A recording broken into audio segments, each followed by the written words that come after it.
Hey everyone, it's Kassi with LDRS Creative, and today we're going to talk about paper, specifically the pattern play line from LDRS Creative. You may think you already know all there is to know about paper, but stick around and you might just learn something fun.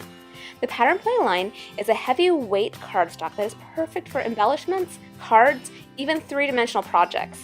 It's also double-sided, so you have twice as many patterns to choose from. Another fun thing that we've done as we've been designing our pattern play line is we've made it so that all of your pattern play papers will coordinate together perfectly. For example, this candy counter paper pack has these two beautiful papers in it. This softer country lane paper pack has this paper in it, and you'll see that the teals and the yellows match perfectly. This will allow you to mix and match all of your pattern papers from the pattern play line seamlessly. To see this paper in action, I thought we'd make a fun party decoration that you can make with your kids, and then we'll put a twist on it that might just change how you look at this paper. Let's get started. We're going to start by making a template. I've cut a piece of scrap cardstock to a 6x6 square so it matches the size of my paper. I'm then taking a ruler and drawing a line that goes from one corner to the opposite corner, going both directions. This will find our center for us. Now we're going to make a dot in the upper left-hand corner above your line. Then rotate your paper a quarter turn, make another dot in the same place, quarter turn, make a dot, and the final quarter turn and make your final dot up in that left-hand corner. We'll then use a hole punch to punch each one of those holes as well as the center. We can now lay our template on top of our pattern paper. I'm using a piece from Homemade Happiness. And we'll use a pencil to make a little dot inside each one of those holes. We can then use our hole punch again to punch each one of those holes, just like this. Now we're going to pull out our scissors and make some cuts. We're going to cut from the very tip of the corner to about an inch from that center circle. Make sure you don't cut any of your holes in half. Those holes are important. So go ahead and cut each corner from the very tip of the corner to about an inch away from that center circle. And you should end up with a piece of paper that looks something like this. Now we need to take a paper straw and squish one end of it.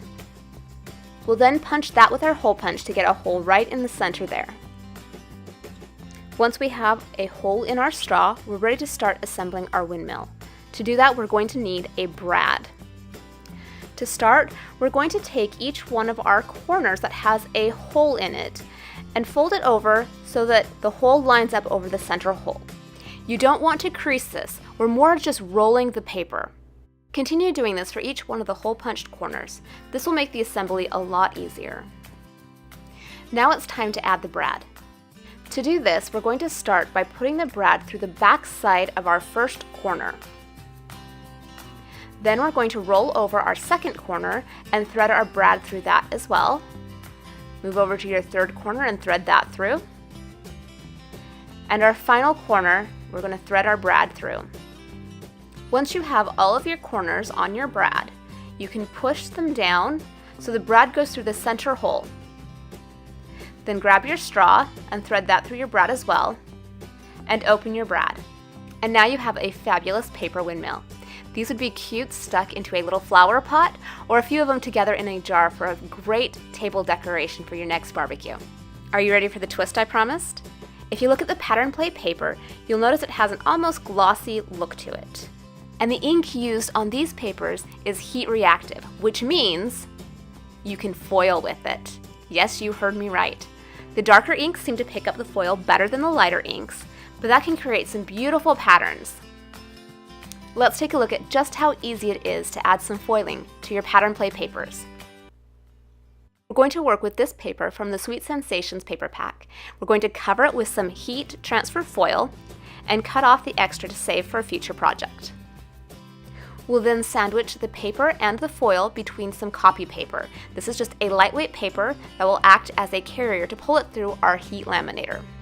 My laminating machine only has two settings. I use the hotter setting for this paper because it is a thicker paper.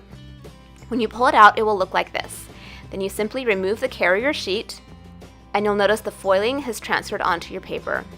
And now we can make this into a windmill as well. I love how beautiful the foiling looks on this paper. The pattern play paper line can be purchased at ldrscreative.com. There's a link in the description below. If you like this video, give it a thumbs up and be sure to subscribe for more videos. I'll see you next week.